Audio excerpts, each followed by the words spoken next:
Hello दोस्तों, तो आप सभी का स्वागत है हमारे channel the will power academy में। तो आज हम पढ़ेंगे संविधान का प्रारूप। जब हम संविधान के बारे में पढ़ते हैं या कभी सुनते हैं या समझते हैं तो जिक्र होता है संविधान के भाग के बारे में, संविधान के अनुच्छेद के बारे में, संविधान के अनुच्छेद के खंड के बारे में, संविधान में अनुसूचियों के बारे में जिक्र होता है।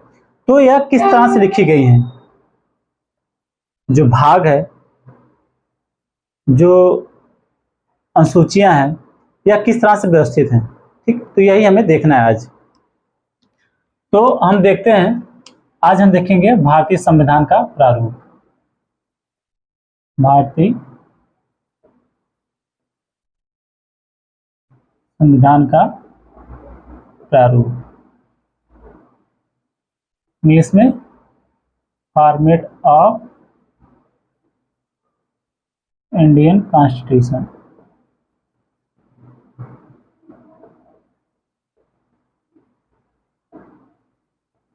ठीक, तो ये आज हमें देखना है।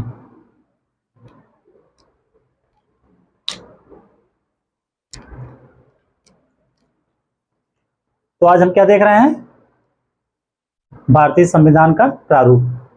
तो भारतीय संविधान जो है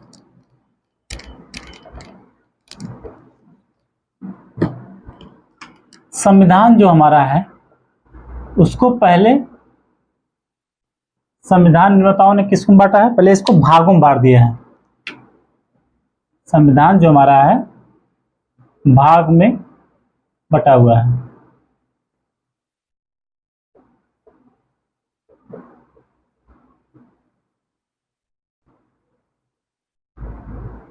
ठीक है, आप सभी लोग जानते होंगे कि हमारे संविधान में कई चीजों का उल्लेख है, जैसे मौलिक अधिकार के बारे में, राज्य के नागरिकों के मौलिक अधिकार के बारे में बात भी कही गई है। राज्य को क्या अपने शासन के लिए क्या क्या नीतियां बनानी है, अर्थात राज्य के रीति निर्देशक तत्व के बारे में बात कही गई है। आप संघ के बारे में भी बात की गई है, देखेंगे राज्य के बारे में बात की गई है, कई प्रकार के संस्थाओं के बारे में बात की गई है, नागरिकता के बारे में बात की गई है।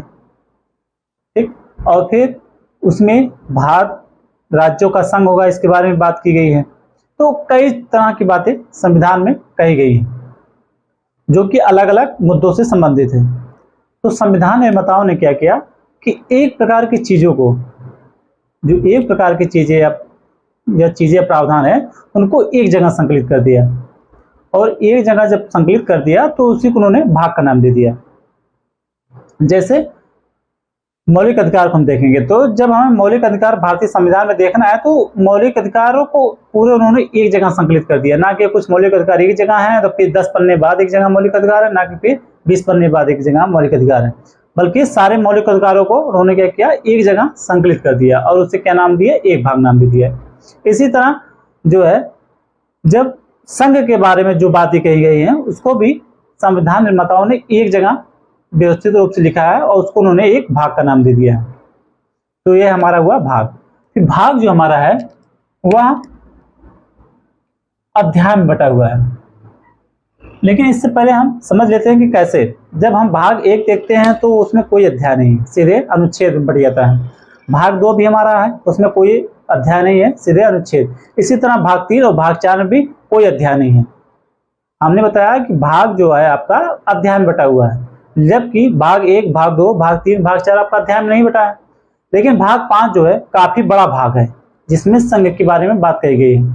तो भाग 5 में जो है उसको पहले 5 अध्यायों में बांट लिया गया है, क्योंकि संघ के अंतर्गत कई सारी चीजें हैं। जैसे उसमें संघ के अंतर्गत आपके राष्ट्रपति होंगे, उपराष्ट्रपति होंगे, आपकी कार्यपालिका होगी, केंद्रीय कार्यपालिका या मंत्रिपरिषद होगी। ठीक है, फिर उसी के अंतर्गत आपका संसद होगा, उसी के अंतर्गत आपका होगा नियंत्रक एवं महालेखा परीक्षक होगा, उसी के अंतर्गत फिर आपका सुप्रीम कोर्ट होगा, भारत की न्यायपालिका होगी। ठीक, तो ये सारी चीजें जो हैं काफी डाइवर्सिफाई है, अलग अलग विषय संबंधित। तो फिर इन्होंने आती हैं संघ के अंतर्गत। तो भारतीय संविधान निर्माताओं ने क्या किया है कि संघ के अंतर्गत तो आती हैं, लेकिन संघ के अंतर्गत भी काफी डाइवर्सिफाई है, काफी विभिन्नता है मुद्दों में। विषयों में, तो उन्होंने क्या किया कि एक प्रकार के विषयों को उन्होंने एक अध्याय नाम दे दिया। जैसे हम देखते हैं उदाहरण से, भाग 5 जो हमारा है ये है संघ। इसमें किस बात की? संघ की। और भाग 5 को पहले उन्होंने क्या किया? पहले अध्याय में विभाजित कर दिया। ठीक है, तो भाग 5 में कुल 5 अध्याय हैं। जैसे पहला अध्याय है आपका कार्यपालिका, राष्ट्रपति एवं उपराष्ट्रपति।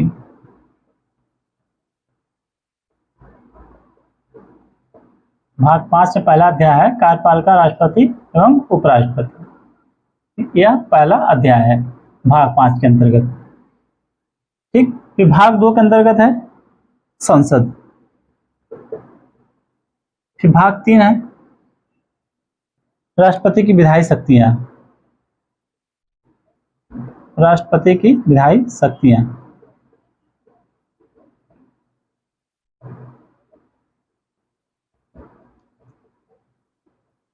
और भाग 4 है संघ की न्यायपालिका। संघ की न्यायपालिका। और इसी तरह भाग 5 आपका भारत का नियंत्रक एवं महालेखा परीक्षक। भारत का नियंत्रक एवं महालेखा परीक्षक।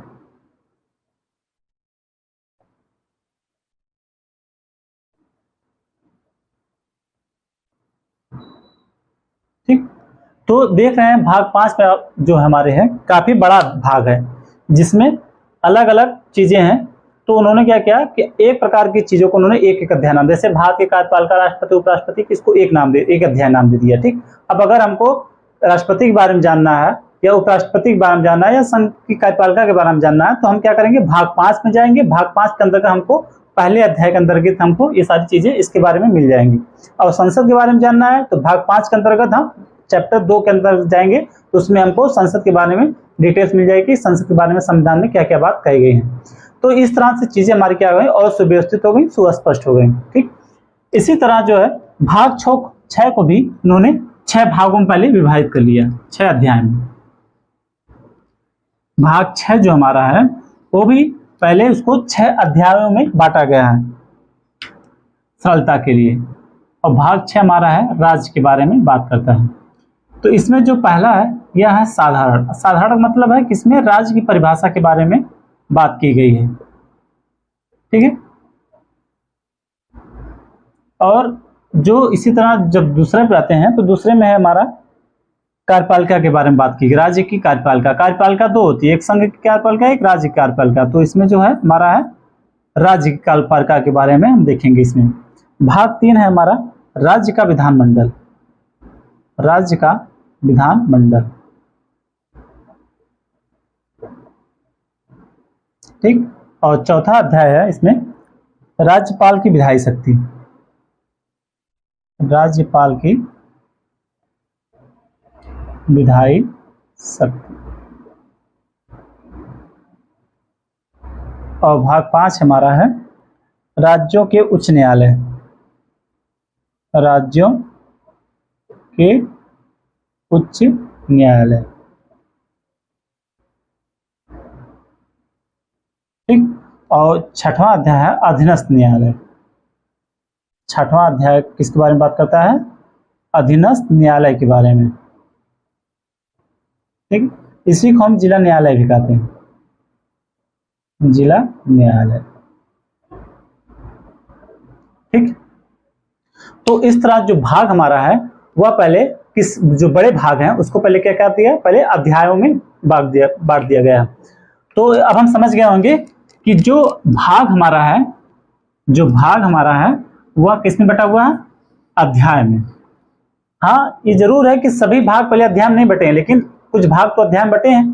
तो हमें व्यवस्थित रूप से चलना है कि कैसे कैसे बटे हुए हैं, कैसे कैसे लिखे गए हैं। तो बड़े भाग जो हैं, कई भाग जो हैं,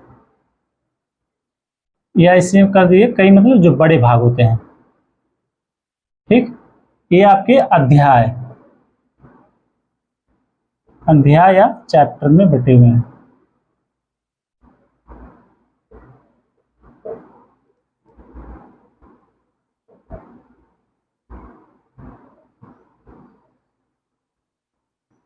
ठीक।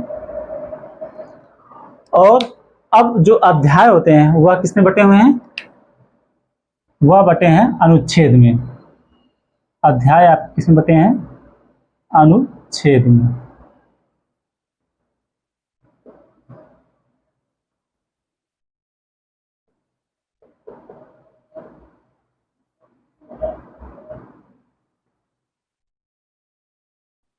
यहां तक बात समझ में आ गया कि कुछ पहले संविधान हमारा किसमें बटा है? भाग में। और भाग हमारा किसमें बटा है? अध्याय में। और अध्याय हमारा किसमें बटा हुआ है? अनुच्छेद में। ठीक है। इसी तरह जैसे भाग अनुच्छेद में बटा है, अध्याय, इसी तरह कुछ अनुच्छेद बड़े बड़े होते हैं। कुछ अनुच्छेद क्या है? बहुत बड़े होते हैं। तो जो बड़े अनुच्छेद हैं, काफी ज्यादा बड़े हो जाते हैं, तो फिर उनको क्या कर दिया गया? खंडों में बांट दिया गया है। जैसे एग्जांपल हम देखते हैं, जब हम 39A के अंतर्गत आते हैं, अनुच्छेद 39A, अनुच्छेद 39 जब हम देखते हैं तो अनुच्छेद 39 को भी 6 भागों में बांटा गया है। अनुच्छेद 39 को 6 भागों में बांटा गया है। जैसे अनुच्छेद 39A, अनुच्छेद 39B, अनुच्छेद 39C, अनुच्छेद 39D, अनुच्छेद 39E, अनुच्छेद 39F। ठीक है। तो जो अनुच्छेद हमारा बटा है 6 भाग में, इसी को हम कहते हैं खंड।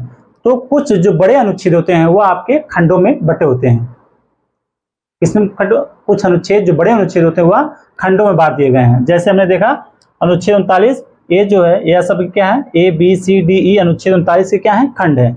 ये सब भी अनुच्छेद ही हैं, लेकिन अनुच्छेद 39 के भाग हैं। ठीक है। यहाँ एक चीज और समझने वाली बात है, जब हम आम बोलचाल की भाषा में देखते हैं तो हम इसको सीधे पढ़ते हैं अनुच्छेद 39। जैसे अभी तक हमने पढ़ा, अभी हमने भी पढ़ा, जब आपको बता रहे थे तो हमने कहा अनुच्छेद 39 से, अनुच्छेद 39 भी। ज्यादातर सामान्य भाषा में लोग यही बोलते हैं। ठीक है। लेकिन ये गलत तरीका है। एक अनुच्छेद और है, अनुच्छेद 39A, ये भी है। इसको भी 39 से हम कर रहे हैं और इसको भी 39 से हम कर रहे हैं। ठीक है। दोनों को हम क्या कर रहे हैं? अनुच्छेद 39A कर रहे हैं। तो अगर अनुच्छेद 39A दोनों को हम कहेंगे तो अंतर क्या है? जबकि संविधान में इसमें जो अंतर हमारा है, इसमें रोजी रोटी की बात कही गई है, इसमें रोजी रोटी की बात है, और इसमें है समान न्याय की बात है। जो अनुच्छेद 39A है इसमें समान न्याय की बात है, और जो ये भी अनुच्छेद 39A हम जिसको हम कर रहे हैं, ये भी इसमें रोजी रोटी है। तो अनुच्छेद 39 से अगर हम दोनों को कहेंगे तो इससे हमारा कंफ्यूजन होगा किस अनुच्छेद 39 की बात हम कर रहे हैं, रोजी रोटी की कि समान न्याय की बात है। तो ये चीज अनुच्छेद 39 यहाँ दिक्कत क्या है? हमारे कहने में, हमारे समझने में दिक्कत यहाँ पे। जो 39 है जिसमें समान न्याय की बात कही गई है, ये अनुच्छेद, उसको हम अनुच्छेद 39 से ही कहेंगे, क्योंकि अनुच्छेद 39A जो है आपके अनुच्छेद 39 से क्या है? स्वतंत्र है, अलग है। ठीक है। तो इसको अनुच्छेद 39 कहेंगे, इसको अनुच्छेद 39A कहेंगे। लेकिन जो अनुच्छेद 39A B C D E F जो है, ये सब इसके अनुच्छेद 39 क्या है? क्लाज है, खंड है। तो इसको जो पढ़ने का सही तरीका है, इसको हम पढ़ेंगे अनुच्छेद 39 का खंड A। ठीक है। इसी तरह इसको हम पढ़ेंगे अनुच्छेद 39 का खंड B। ठीक। इसी तरह इसको हम पढ़ेंगे या आर्टिकल 39 क्लाज C, अगर इंग्लिश में पढ़ना होगा। इसी तरह अगर इंग्लिश में बोलना है तो आर्टिकल 39 क्लाज D। ये हमारा इसका पढ़ने का सही तरीका है। जो अनुच्छेद 39 को 6 भागों में डिवाइड किया गया है, इसको जो पढ़ने का सही तरीका है वह है अनुच्छेद 39 का खंड A, अनुच्छेद 39 खंड B। ठीक। या इंग्लिश में कहें तो article 39 class C, article 39 class D। और इसको जो है, इसको हम सीधे पढ़ेंगे अनुच्छेद 39A। इसको हम सीधे पढ़ेंगे अनुच्छेद 39A। यह जो अनुच्छेद 39A है आपका अनुच्छेद 39 से स्वतंत्र है। ठीक है। तो आशा है आप लोग इसको समझ गए होंगे कि दोनों में अंतर क्या है, दोनों को किस तरह से हम पढ़ते हैं। और जो अनुच्छेद 39A है वह आपका अनुच्छेद 39 से स्वतंत्र है। तो इस प्रकार हम समझ गए कि जो अनुच्छेद हमारा है वह खंडों में बटा हुआ है। कई अनुच्छेद या बड़े अनुच्छेद समझ लें, बड़े अनुच्छेद क्या है, खंडों में बटे हुए हैं, जिसको इंग्लिश में क्लास कहते हैं।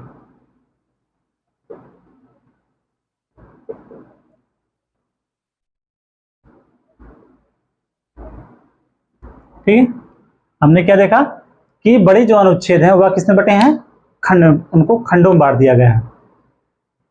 ठीक, और इसी तरह कुछ बड़े खंड भी होते हैं अनुच्छेद के अंदर, अनुच्छेद को तो खंडों में बांटा गया। इसी तरह कुछ अनुच्छेद, ज्यादातर तो 70-80-90% जो आपके खंड है, अनुच्छेदों को जो खंडों में जब बांटा जाता है तो ज्यादातर खंड छोटे ही होते हैं उनको, लेकिन कुछ खंड भी कुछ बड़े हो जाते हैं तो उनको क्या किया गया, उपखंड में बांट दिया गया, सब क्लास में बांट दिया गया है। जैसे एग्जाम्पल हम देखते हैं, अनुच्छेद अनुच्छेद ठीक है, अनुच्छेद 19(1)A हमने बताया कि यह पढ़ने का गलत तरीका है, इसको हम कहेंगे आर्टिकल 19 क्लास ए, और फिर आगे दे दिया गया 1। तो जो यह हमारा है, यह अनुच्छेद हो गया, यह क्लाज हो गया, यह सब क्लाज हो गया। यह है अनुच्छेद और यह है क्लाज, खंड है, और यह जो है अनुच्छेद 1 का जो खंड है, ये जो है इसका, तो इसको कहेंगे उपखंड। जो ए है यह 1 का हिस्सा है और जो 1 है वह 19 का हिस्सा है, समझ गए। अनुच्छेद 19 का जो हिस्सा है वह है 1, इसको हम खंड में कहेंगे, जो पहला कोष्टक है। अब जो पहला कोष्टक है जो 1 है उसको भी कई भागों में बांटा गया है, तो जो पहला भाग इसमें ए है उस क्या हुआ, ये अनुच्छेद 1 का हिस्सा है, तो ये क्लाज है, तो ये इसको क्या कहेंगे, सब क्लाज अर्थात उपखंड। तो इस तरह से कई अनुच्छेद जो होते हैं, कई खंड जो हैं वह आपके उपखंडों में बटे हुए हैं। जैसे हमने देखा आर्टिकल 19 क्लास ए, सब क्लास ए, ठीक है। तो कई खंड जो है आपके, या बड़े खंड मतलब ज्यादा, इस तक 10-20% जो खंड हैं जो बटे हुए हैं, ठीक, ये आपके किसमें बटे हुए हैं, उपखंडों में बटे हुए हैं, सब क्लास।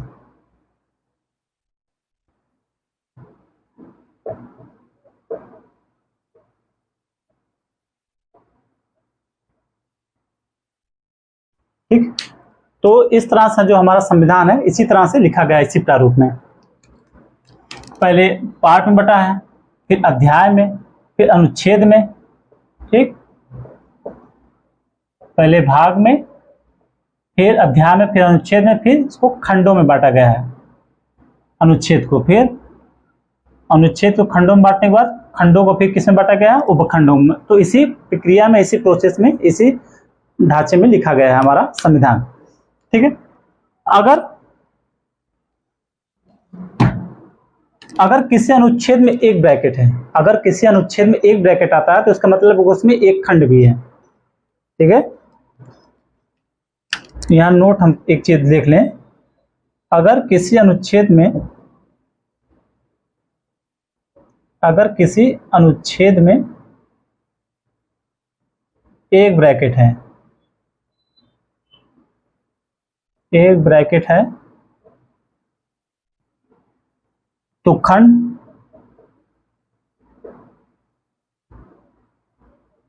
और अगर दो ब्रैकेट है, अगर दो ब्रैकेट है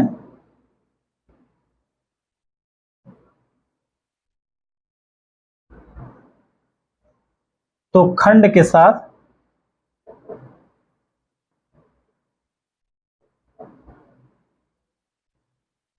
उपखंड भी होगा,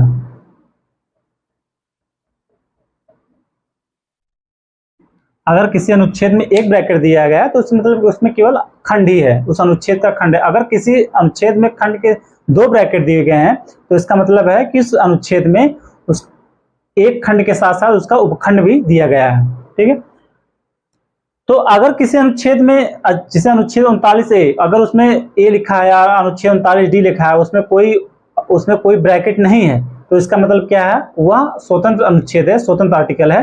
अगर ब्रैकेट नहीं है, ध्यान रहे कि ब्रैकेट अगर होगा तभी खंड या उपखंड होगा, अगर ब्रैकेट नहीं है तो इसका मतलब हुआ फिर मतलब स्वतंत्र आर्टिकल है, स्वतंत्र अनुच्छेद है, वह किसी अनुच्छेद का खंड या उपखंड नहीं है। ठीक है, अगर अनुच्छेद में, हमने बताया अगर किसी अनुच्छेद में एक खंड होगा तो वह उसमें खंड होगा, अगर किसी अनुच्छेद में दो ब्रैकेट होगा तो अर्थात उस अनुच्छेद में खंड के साथ क्या क्या है, उपखंड भी है। और पढ़ने का सही तरीका क्या है, पढ़ने का सही तरीका हमने बताया कि अगर 39 इस तरह से लिखा है, कोष्टक में बी लिखा है, तो इसको हम सही तरीका क्या पढ़ने का, article 39 class B, article 39 class B. अगर हिंदी में हमको इसको बोलना होगा तो हम कहेंगे अनुच्छेद 39 का खंड बी, अनुच्छेद 39 खंड बी। ठीक है, तो आशा आप लोग समझ गए होंगे। तो इसी चीज को अगर हम एक डायग्राम के रूप में देखें कि डायग्राम के रूप में कैसे इसको हम प्रदर्शित करेंगे, जो ढांचा हमने, जो प्रारूप अभी संविधान का हमने आपको बताया, उसको अगर हम डायग्राम में रूप में देखना हो तो कैसे इसको डायग्राम रूप में प्रदर्शित करेंगे।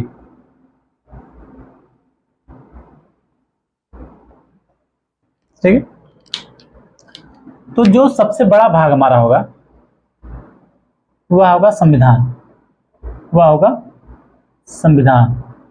ठीक, सबसे बड़ा भाग हम मान ले रहे हैं ये हमारा क्या है, संविधान।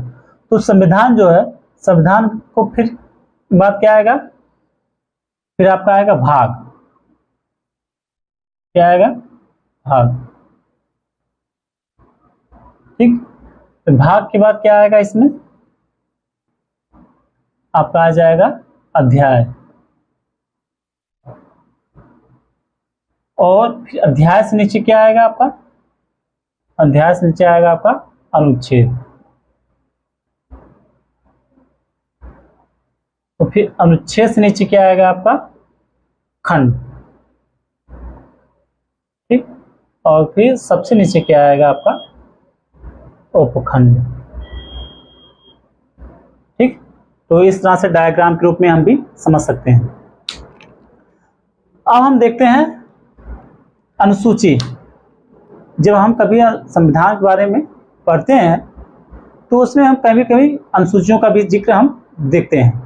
तो अनुसूचियों को जिक्र हमने अभी तक किया नहीं है, तो अनुसूची कैसे लिखे गए हैं, किस तरह से संविधान में इनको 21 ढांचे में है, संविधान में किस रूप में है, इसको कहाँ लिखा गया है अनुसूचियों को। तो अब हम देखते हैं अनुसूची, क्या अनुसूचियां संविधान में है कहाँ। अभी तक हमने अनुसूचियों का कभी कहीं जिक्र नहीं किया। ठीक, तो अब हम देखते हैं अनुसूची। जो अनुसूचियां हैं, यह संविधान के अंत में जब ये सारी चीजें लिखी गई, हम एक चीज यह भी समझ लें कि जब हमारा मूल संविधान लिखा हुआ था तो उसमें टोटल 22 भाग थे। जिस समय संविधान लिखा गया, जिस समय लिख के खत्म हुआ, ठीक है, जिस समय यह लागू हुआ, उस समय संविधान में टोटल 22 भाग थे, 355 अनुच्छेद थे और 8 अनुसूचियां थी। ठीक है, पहले हम 22 भाग और 395 अनुच्छेद जो थे उनको तो लिख लिया गया, फिर बाद में जो है अनुसूचियों को लिखा गया। तो अनुसूचियां क्या हैं, या संविधान के अंत में, अनुसूचियां जो हैं यह संविधान के अंत में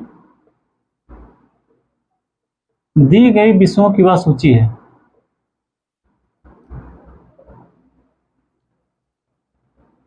दी गई विषयों की वह सूची है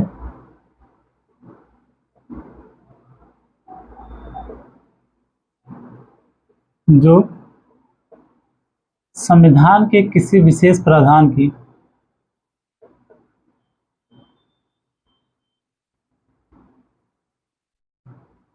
जो संविधान के किसी विशेष प्रावधान की विस्तृत व्याख्या करता है।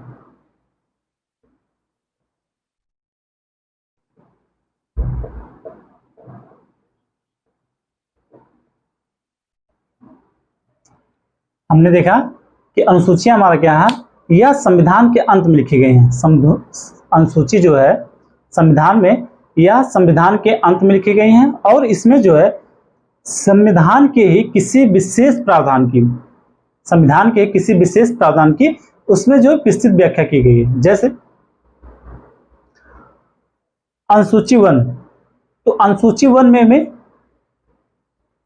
संविधान के ही भाग 1 के अनुच्छेद ए, भाग 1 के अनुच्छेद 1 की विस्तृत व्याख्या की गई है। ठीक है, तो जो हमारा भाग 1 है, जो अनुच्छेद 1 है, उसमें अनुच्छेद 1 में बात की गई है भारत, अनुच्छेद 1 है संघ का नाम,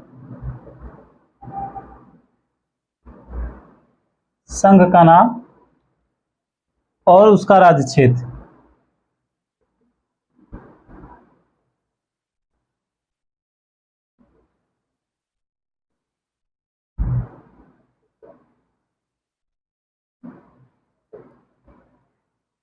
हमने बताया कि अनुसूची 1 में आपके अनुच्छेद 1 की विस्तृत व्याख्या की गई। अनुच्छेद 1 के बारे में अगर हम सारी बातें अनुच्छेद 1 में बताते हैं तो वहां सारी चीजें बात कंप्लीट ना हो पाती और वहां लिखना सारी बातें भी जायज नहीं था। ठीक है, और क्योंकि वह बहुत बड़ा अनुच्छेद हो जाता जो कि सही नहीं होता, तो संविधान नेताओं ने क्या किया कि जो अनुच्छेद 1 की शेष बातें थी तो उसको उन्होंने क्या किया, जो विस्तृत थे उनको उन्होंने क्या किया, बाद में संविधान के अंत में अनुसूची 1 के तहत उन्होंने उसकी विस्तृत व्याख्या की। और अनुच्छेद 1 में हमारा क्या है, संघ का नाम और उसका राज्य क्षेत्र। ठीक है, इसमें बताया गया है कि इंडिया अर्थात भारत, इसमें बताया गया है इंडिया अर्थात भारत राज्यों का संघ होगा, राज्यों का संघ होगा। यह बात कही गई अनुच्छेद 1 में। किसमें कही गई है, अनुच्छेद 1 में बताया गया है कि इंडिया अर्थात भारत क्या होगा, राज्यों का संघ होगा। यह बात केवल अनुच्छेद 1 में बताई गई, लेकिन अब कौन कौन से राज्य होंगे और राज्य की क्या, किस तरह के राज्य होंगे, राज्य के बारे में कुछ बातें जो बताई गई वह अनुसूची 1 में बताई गई है। तो इस तरह जो अनुसूची 1 जो है, इस तरह जो है अनुसूची 1 अनुच्छेद 1 की क्या करता है, विस्तृत व्याख्या करता है। अनुसूची 1 जो है वह अनुच्छेद 1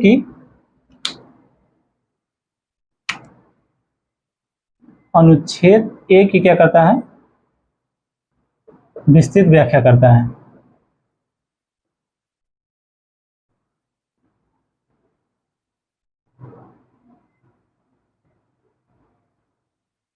ठीक, इसी तरह अनुसूची 2 जो है, अनुसूची 2 है, इसमें जो है राज्य के विशेष पदों के वेतन के बारे में बात कही गई है। राज्य के विशेष पदों के वेतन की बात कही गई। इसमें राज्य के विशेष पदों के वेतन के बारे में बताया गया है।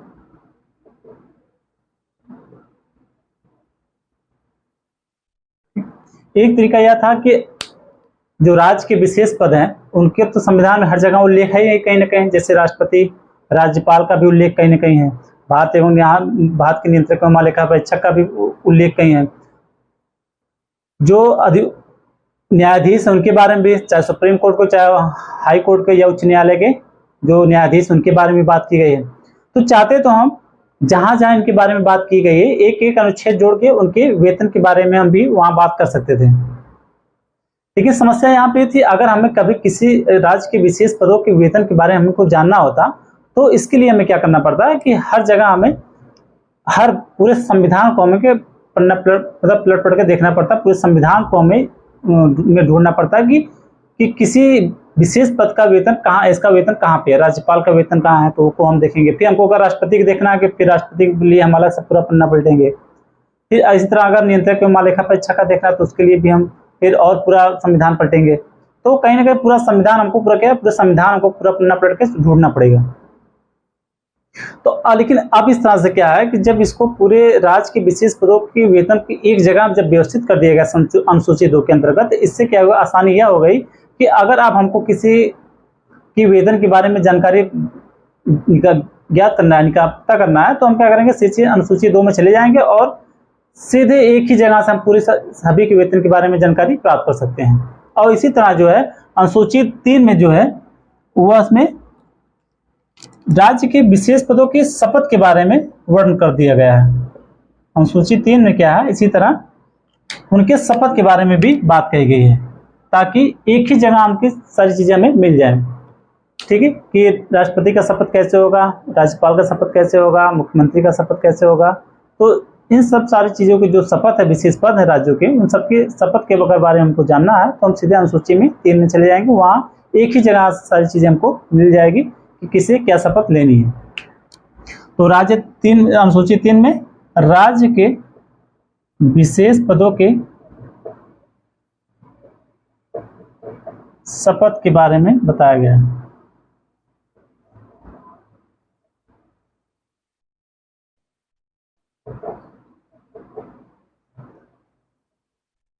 ठीक, तो आशा है आप लोग समझ गए होंगे अनुसूची क्या है। यह संविधान के अंत में जो है दी गई उन विषयों की सूची है जो संविधान के ही किसी विशेष प्रावधान की क्या करता है, विस्तृत व्याख्या करता है। जो चीजें संविधान में कहीं उनको अच्छी तरह से जिनका जिक्र नहीं किया गया है, उसको क्या कर दिया गया, लास्ट में अनुसूची के तहत उसकी विस्तृत व्याख्या कर दी गई, जैसे हमने अभी तक देखा। तो यही था संविधान का प्रारूप। ठीक है, कि इसको किस तरह से लिखा गया है। तो अब जो आगे जो है, अब हम आगे अपना अगला क्लास देखेंगे। तो आज के लिए इतना ही, तब तक के लिए बाय।